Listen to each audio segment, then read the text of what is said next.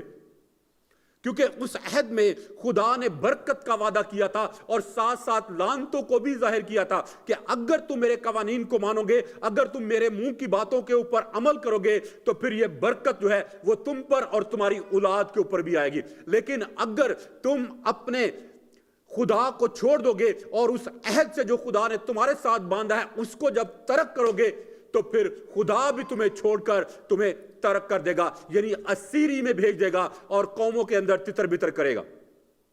اور جب ہم اس ہوسیا کی کتاب کو پڑھتے ہیں تو ہمیں حقیقت میں ایسا ہی نظر آتا ہے.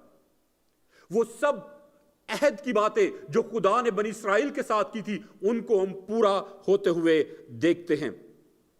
اور ہوسیا نے اسرائیل قوم کو آگاہ کیا کہ ان کے گناہوں کی وجہ سے خدا ان پر ہلاکت کو لائے گا اور ایک قوم ان کے اوپر چڑھائے گی اور وہ انہیں اسیر کر کے لے جائے گی، کیونکہ انہوں نے خدا کے عہد کو توڑ دیا ہے۔ اور اگر آپ بنی اسرائیل کی سٹڈی کریں، ان کی قوم کی، تو ہمیں بڑے شروع ہی میں پتہ چل جاتا ہے کہ وہ خدا سے کس قدر دور ہونا چاہتے ہیں، وہ کس قدر خدا سے باغی ہونا چاہتے ہیں، اور بار بار خدا نے ان کو انتباہ کیا، آگاہ کیا کہ تم ایک سرکش قوم ہو، تم ایک باغی قوم ہو، لیکن اس کے باوجود انہوں نے خدا کی طرف اپنے سر کو نہ جھکایا۔ اگر آپ بنی اسرائیل کو دیکھیں تو پہلے کلام مقدس میں لکھا ہے کہ خدا نے کہا تھا کہ I will be your king, you don't need any other king۔ تو انہوں نے کہا نہیں، ہمیں خدا نہیں چاہیے، ہمیں ایک انسانی بادشاہ چاہیے جو ہم پر دوسری قوموں کی طرح حکومت کرے۔ تو خدا نے کہا ٹھیک ہے۔ پھر جب خدا نے ان کے درمیان میں رہنا شروع کیا تو انہوں نے کہا کہ نہیں، ہم یہ نہیں چاہتے کہ خدا ہمارے درمیان میں رہے، خدا کے ساتھ ہم نہیں رہ سکتے، کیونکہ جب بھی ہم ذرا سی بھی غلطی کرتے ہیں تو خدا ہم پر آفت لا کے ہمیں ہلاک کر دیتا ہے اور ہزاروں کی تعداد میں لوگ مر جاتے ہیں۔ اس لیے ہم خدا کے ساتھ نہیں رہنا چاہتے، اس لیے خدا کو تو دور ہے ہم سے۔ تو پھر کلام مقدس میں لکھا ہے کہ خدا جو ہے وہ ان کے آگے آگے چلنا شروع ہو گیا، ان کے درمیان میں سے نکل کر، اور پھر جب خدا نے ان کے ساتھ کلام کرنا شروع کیا، ان کے ساتھ باتیں کرنا شروع کی، تو پھر بھی انہوں نے خدا کو رد کیا۔ انہوں نے کہا کہ نہیں، ہم نہیں چاہتے کہ خدا ہمارے ساتھ بولے، ہم نہیں چاہتے کہ خدا براہ راست ہم سے کوئی بات کرے، کیونکہ اس طرح تو ہم خدا کی آواز کو سن کے مر ہی جائیں گے۔ اس لیے موسیٰ صرف تو خدا کے ساتھ بولا کر، تو خدا کے ساتھ کلام کیا کر، تو جو کچھ وہ تجھے کہے گا ہم اس کو سن کر اس پر عمل کر لیا کریں گے۔ انہوں نے خدا کو آہستہ آہستہ اپنے پاس سے اس طرح سے دور کیا کہ خدا ان کے درمیان میں نہ رہا، خدا نے ان کے ساتھ بولنا چھوڑ دیا، اور خدا نے ان کے اوپر حکمرانی کرنا، ان کا خدا ہونا، ان کا بادشاہ ہونا، وہ سب کچھ چھوڑ دیا۔ اور سیموئیل کے وسیلے سے خدا نے فرمایا کہ انہوں نے تجھے رد نہیں کیا بلکہ مجھے خدا کو انہوں نے رد کر دیا ہے۔ تو میرے عزیزو، جب ہم خدا کو رد کرتے ہیں، جب خدا کو چھوڑتے ہیں، تو پھر تباہی، بربادی، ذلت اور رسوائی جو ہے وہ پھر ہمارا مقدر بن جاتی ہے۔ تو اس لیے میرے عزیزو، خدا چاہتا ہے کہ ہم بنی اسرائیل سے سبق سیکھیں۔ اگر خدا نے اسرائیلی قوم کو نہیں چھوڑا، ان کو سزا دی، ان کے اوپر اپنے وعدوں کو پورا کیا اور اپنے کلام سے اس نے منہ نہیں پھیرا، تو پھر میں اور آپ کس بات کی مولی ہیں؟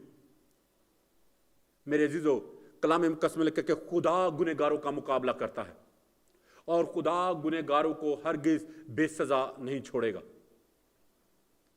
ہوسیہ نبی کے بارے میں بہت زیادہ انفارمیشن جو ہیں وہ کلام مقدس میں ہمیں نہیں دی گئی ہیں، اس کے بارے میں بہت کم انفارمیشنز ہیں، یعنی ہمیں نہیں معلوم کہ ہوسیہ جو ہے وہ بنی اسرائیل کے کس قبیلے میں سے تھا، ہمیں نہیں معلوم، اور نہ ہی ہمیں اس کے خاندان کا پتہ ہے کہ وہ کس خاندان میں سے تھا، اور نہ ہی اس کے ہمیں فیملی بیک گراؤنڈ کے بارے میں کچھ پتہ ہے کہ اس کا باپ دادا، اس کا پردادا اور اس کے آباء و اجداد کیا کام کرتے تھے۔ بالکل کلام مقدس جو ہے وہ اس کے بارے میں سائلنس ہے، بالکل خاموش ہے، کوئی خدا کا کلام جو ہے اس کے بارے میں ہمیں کوئی انفارمیشن نہیں دیتا۔ خدا نے ہوسیہ نبی سے کہا، جب خدا نے اس کو پیغام دیا تو خدا نے اسے کہا کہ وہ ایک بدکار عورت سے شادی کرے، یعنی ایک پروسٹیٹیوٹ سے، ایک کسبی سے شادی کرے۔ ہوسیہ نے خدا کے کلام کے مطابق ایک کسبی عورت سے شادی کر لی۔ آپ اس کو دوسری آیت میں پڑھ کر دیکھ سکتے ہیں، یہاں پر لکھا ہے، جب خداوند نے شروع میں ہوسیہ کی معرفت کلام کیا تو اس کو فرمایا کہ جا ایک بدکار بیوی اور بدکاری کی اولاد اپنے لیے لے، کیونکہ ملک نے خداوند کو چھوڑ کر بڑی بدکاری کی ہے۔ ہوسیہ نبی نے ایک کسبی عورت سے شادی کی اور پھر اس کے اولاد ہوئی، اس کے 2 بیٹے اور 1 بیٹی پیدا ہوئی، اور پھر کچھ عرصہ کے بعد جو جمر ہے، جو کسبی عورت تھی، اس نے اپنے شوہر کے ساتھ بے وفائی کی اور اپنے شوہر کو اور بچوں کو چھوڑ کر پھر دوبارہ اسی پروسٹیٹیوشن جو پروفیشن تھا اس میں واپس لوٹ گئی اور پھر دوبارہ سے کسبی بن گئی۔ خداوند نے ہوسیا سے کہا کہ جا کر پھر اس کو یعنی اس کسبی کو اپنی بیوی ہونے کے لیے دوبارہ سے خرید لے. اور کلام مقدس بیان کرتا ہے کہ ہوسیا نے دوبارہ سے اس جمر کو, اس عورت کو جو کہ پروسٹیٹیوشن میں چلی گئی تھی, اس کو دوبارہ سے اس نے اپنے لیے خریدا اور اس کے لیے جو قیمت ادا کی اس کے لیے لکھا ہے 3 باب کی 2 آیت میں لکھا ہے, سو میں نے اسے 15 روپے اور 1.5 خومر جو دے کر اپنے لیے خرید لیا. یہ ایک غلام, فیمیل سلیو کی قیمت تھی 15 روپے اور 1.5 خومر جو. لیکن جو ایک میل سلیو تھا, میل غلام تھا, اس کی قیمت ڈبل تھی. اور آپ کو شاید یاد ہو کہ یسوع مسیح کو 30 روپوں کے عوض میں بیچا گیا تھا, ایک غلام کے طور پر اس کو بیچا گیا تھا. تو اس لیے میرے عزیزو, خدا چاہتا ہے کہ ہم خدا کے ساتھ غلاموں سا سلوک نہ کریں. اور ہوسیا کو ایک بڑا مشکل کام کرنے کے لیے دیا گیا. اگر آپ دیکھیں تو کسی کسبی کے ساتھ شادی کرنا, پھر اس کے ساتھ پیار کرنا, اس کے ساتھ محبت کرنا اور پھر اس کے ساتھ رہنا, it is very difficult job. لیکن ہوسیا نے ایسا کیا کیونکہ وہ خدا کا خادم تھا, خدا کا نبی تھا, اور اس نے خدا کے کلام پر عمل کیا. کسی کو یاد ہے ایک ننگا پروفٹ بھی کہا جاتا ہے کسی کو, نیکڈ پروفٹ, کسی کو یاد ہے کون ہے وہ؟ ہاں جی, ہوسیا نہیں, وہ یشایہ نبی کو کہا جاتا ہے. یشایہ کو خدا نے کہا کہ تو 3 سال تک برہنہ رہنا, کیونکہ اس نے بھی بنی اسرائیل قوم کو پیغام بھیجا اور خدا نے اسے کہا نہ تو کپڑے پہنا, نہ اپنے پاؤں میں جوتی پہننا. اور وہ کلام مقدس میں لکھا ہے کہ 3 سال تک وہ برہنہ پھرتا رہا اور خدا کے کلام کی منادی کرتا رہا, لیکن لوگوں نے اس کی ایک نہ سنی. اور یسایہ نبی کو کلام مقدس بیان کرتا ہے کہ ہم اس کو 5واں انجیل نویس کہتے ہیں.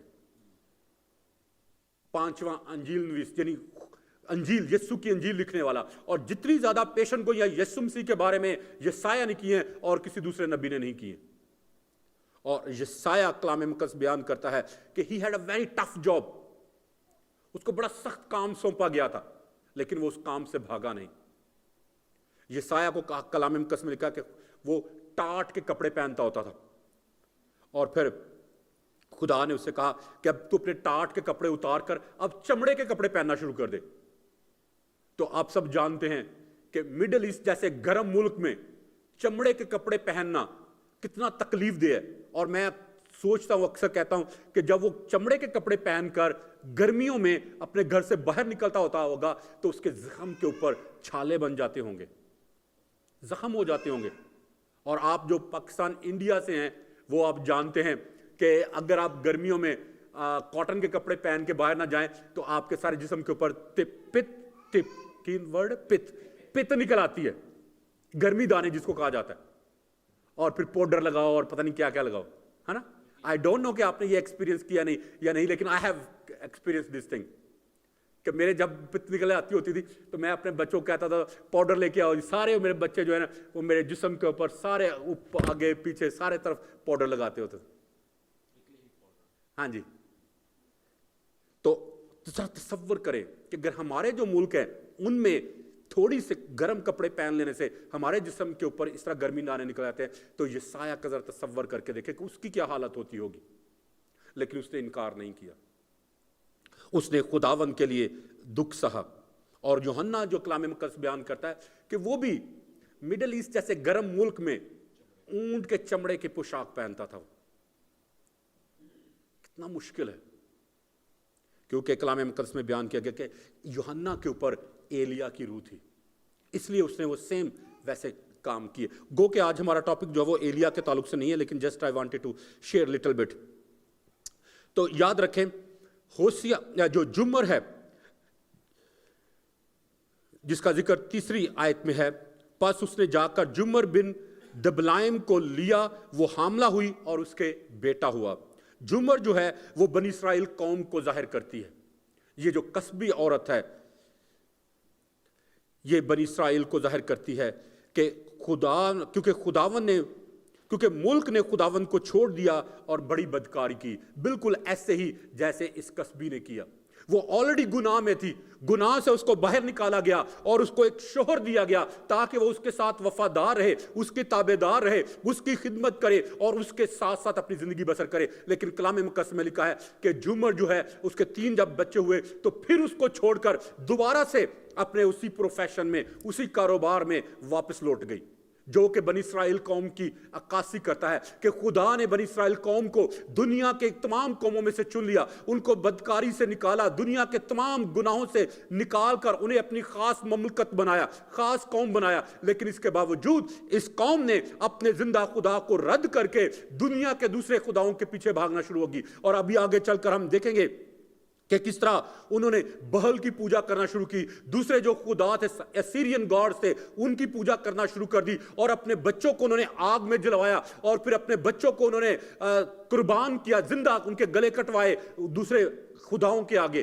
ان کو قربان کیا، آگ میں انہوں نے خود چلائے آگ میں، اور انہوں نے اپنے خدا کو غصہ دلایا۔ تو آج اگر ہم اپنی قوم کی حالت دیکھیں، اگر ہم اپنی انفرادی زندگی کو دیکھیں تو ہمیں بھی بالکل ایسے ہی حالات نظر آتے ہیں۔ آج خاندان جو ہیں وہ تباہی اور بربادی کا شکار ہوتے جا رہے ہیں۔ آج خاندانوں میں سے خدا کا فضل جو ہے وہ اٹھ کر جاتا، اپنے دور غائب ہوتا ہوا نظر آ رہا ہے۔ کیوں؟ کیونکہ ہٹ درمی خاندانوں میں ہے، گناہ خاندانوں میں ہے، اور خدا کے کلام کے خلاف بغاوت جو ہے وہ خاندانوں میں ہے۔ اور اگر ہم اپنی مسیحی قوم کی حالت دیکھیں تو ہمیں نظر آتا ہے کہ آج جو ہمارے چوگرد پروٹیکشن وال تھی وہ گر چکی ہے، خداوند کی تحفظ کی سلامتی کی جو باڑ تھی ہمارے چوگرد وہ جا چکی ہے، اور ابلیس جب چاہے، جس وقت چاہے، ہمیں چاروں طرف سے آ کر ہم پر حملہ کرتا ہے، ہمارے خاندانوں کو تباہ و برباد کرتا ہے، اور اپنے مقصد کو پورا کر کے وہ واپس لوٹ جاتا ہے۔ تو میرے عزیزو، جب اس طرح کے حالات ہوں تو پھر ہمیں اپنے آپ کو خداوند کے سامنے لے کے آنے کی ضرورت ہے، خدا کے سامنے اپنے آپ کو خاکسار بنانے کی ضرورت ہے، اور خدا کے سامنے گڑ گڑانے کی ضرورت ہے، رونے کی ضرورت ہے، آنسو بہانے کی ضرورت ہے، سسکیاں بھرنے کی ضرورت ہے، تاکہ خدا اپنے رحم کو جاری کرے، خدا اپنی برکت کو جاری کرے، اور خدا حالات کو بدل دے، جیسے ابھی ہم نے گایا کہ خدا حالات کو بدل دیتا ہے۔ میرے عزیزو، خداوند ہمارا خدا ہمارے حالات کو بدلنے کی قوت اور قدرت رکھتا ہے، اور کلام مقدس میں لکھا ہے کہ خدا پاک ہے اور وہ بدی کو دیکھ نہیں سکتا۔ یسوع نے صلیب پر سے کہا کہ اے میرے خدا تو نے مجھے کیوں چھوڑ دیا۔ اگر گناہ کی وجہ سے ایک باپ جو ہے اپنے بیٹے کو چھوڑ سکتا ہے، اگر خدا نے یسوع مسیح کو چھوڑ دیا تو پھر میں اور آپ کس بات کی مولی ہے؟ پھر میری اور آپ کی کیا وقت ہے؟ پھر میری اور آپ کی کیا حیثیت ہے؟ تو اس لیے میرے عزیزو، خدا چاہتا ہے کہ ہم خدا کو نہ چھوڑیں، یا خدا ہمیں نہ چھوڑے، بلکہ ہم گناہ کو چھوڑیں، تاکہ اس گناہ کی وجہ سے خدا ہماری زندگیوں کو، ہمارے خاندانوں کو یا ہماری قوم کو رد نہ کر دے۔ آپ سب جانتے ہیں ساؤل کے بارے میں کہ ساؤل نے گناہ کیا تو خدا نے ساؤل کو چھوڑ دیا۔ سمسون نے جب ہٹ درمی کی اور خدا کے کلام کو اس نے اپنی پیٹھ پیچھے پھینکا تو کلام مقدس میں لکھا کہ خدا نے سمسون کو بھی رد کر دیا، چھوڑ دیا۔ اور آپ یہودا اسکریوتی کو جانتے ہیں، یہودا اسکریوتی یسوع مسیح کے ساتھ ساتھ چلتا رہا، یسوع مسیح کے معجزات اس نے دیکھے، یسوع کی تعلیم اس نے سنی، یسوع کی قدرت کو اس نے اپنی آنکھوں سے دیکھا، اور وہ یسوع کے ساتھ اٹھتا بیٹھتا، کھاتا پیتا اور سوتا رہا، لیکن اس کے باوجود وہ ہلاکت کا فرزند ٹھہرا۔ کیوں؟ کیونکہ اس کا دل سخت ہو چکا تھا، کیونکہ اس نے اپنے آپ کو خدا کے خلاف کھڑا کر لیا تھا، کیونکہ وہ خدا کے کلام کو ناچیز جاننا شروع ہو گیا تھا۔ تو میرے عزیزو، اگر ہم بھی اس حالت سے نہیں نکلیں گے تو ہم بھی ہلاک ہوں گے، یہودا اسکریوتی کی طرح، سمسون کی طرح، ساؤل کی طرح۔ اور جب گناہ خاندانوں میں حکومت کرنا شروع کرتا ہے تو پھر خدا خاندانوں کو بھی چھوڑ دیتا ہے، خدا قوموں کو چھوڑ دیتا ہے۔ اور آپ سب جانتے ہیں کہ اکن کے گناہ کی وجہ سے وہ اور اس کا خاندان ہلاک ہوئے۔ کورا جو ہے، کورا کے گناہ کی وجہ سے وہ اور اس کا خاندان ہلاک ہوئے، اور کلام مقدس میں کہ زمین پھٹ گئی اور وہ ان کو زندہ نگل گئی۔ اور گناہ کی وجہ سے حننیہ اور سفیرہ دونوں ایک ہی دن میں مر گئے، ہلاک ہوئے۔ تو اس لیے میرے عزیزو، کلام مقدس میں لکھا ہے کہ جو جان گناہ کرے گی سو مرے گی۔ تو اس لیے میرے عزیزو، خدا کے پاس آئیں کہ وہ ہماری ناراستی کو، ہماری ناپاکی کو اور ہماری ہٹ درمی کو ہماری زندگیوں میں سے دور کر کے ہمیں اپنے کلام کے سانچے میں ڈھالے۔ جمر جو ہے وہ بنی اسرائیل کی قوم کی شکل ہے, کی تصویر ہے, لیکن ہوسیہ نبی جو ہے وہ خدا کی ایک خوبصورت تصویر ہے, خدا کو ظاہر کرتا ہے. ہوسیہ نے ایک قصبی عورت سے محبت رکھی, وہ اس کے ساتھ وفادار رہا, وہ اس کے لیے آنسو بہاتا رہا اور اس کے ساتھ ساتھ رہا. اور پھر کلام مقدس میں لکھا ہے کہ جب یہ جمر جو ہے یہ اپنے شوہر ہوسیہ کو چھوڑ کر پھر دوبارہ جب پروسٹیٹیوشن میں چلی گئی تو پھر خدا نے اسے کہا کہ تو پھر دوبارہ سے اس کو ایکسپٹ کر لے, تو اس کو معاف کر دے, تو اس کو بحال کر دے اور پھر سے تو اسے اپنی بیوی ہونے کے لیے لے. تو کلام مقدس میں لکھا ہے کہ ہوسیہ نے کوئی چون چرا نہیں کی, فوراً اس نے جا کر تو جمر کو پھر سے اپنی بیوی ہونے کے لیے قبول کر لیا اور وہ اس کا شوہر بنا اور جمر جو ہے وہ اس کی بیوی بنی. تو میرے عزیزو, خدا چاہتا ہے کہ ہم اپنے آپ کو اور اپنے گناہوں کو خداوند کے سامنے لے کر آئیں, تاکہ خدا نے جس نے ہمیں تخلیق کیا ہے وہ ہمیں اپنے, جب اس نے اپنے خون سے خرید کر ہمیں بحال کیا ہے, تو یہ بحالی, یہ تازگی اور یہ خوشحالی جو ہے وہ ہماری زندگیوں میں قائم بھی رہے, کیونکہ ہم یسوع کے خون خریدے لوگ ہیں. And God has bought us twice. ہم 2 دفعہ خدا کی ملکیت ہیں, اور میں اس کو ایک مثال کے ذریعے سے آپ کے ساتھ شیئر کرنا چاہتا ہوں. ایک دفعہ ایک بچے نے اپنے باپ سے کہا کہ I need a bicycle, new bicycle. تو اس کے باپ نے اسے کہا کہ sorry I don't have enough money and I can't give you money for your bicycle, so you need to work, you need to earn money to buy a new bicycle. اس نے, اس کے جو 8-10 سال کا بچہ تھا, اس نے اپنے باپ سے کہا ٹھیک ہے, میں گھر کا جتنا بھی کام ہے آپ مجھے بتاؤ, میں وہ کروں گا اور یو نیڈ ٹو پے می. کہتا ٹھیک ہے.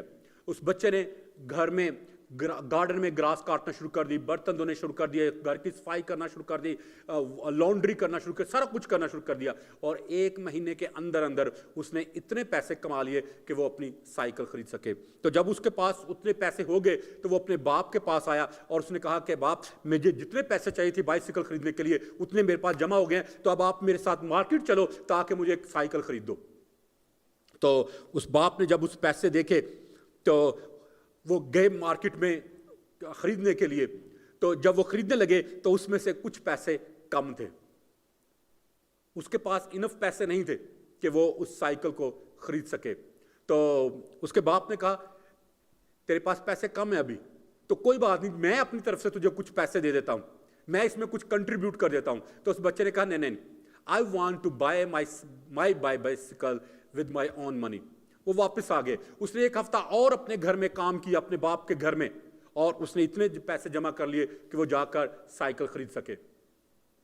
چند ہفتوں کے بعد وہ سائیکل لے کر گھر آیا. He was very happy. وہ سائیکل چلاتا, اسکول جاتا سائیکل پہ, سائیکل سے ہی واپس آتا اور بڑا خوش تھا, اور وہ اپنی بائسیکل کو رائڈ کرتے ہوئے بڑا انجوائے کرتا تھا.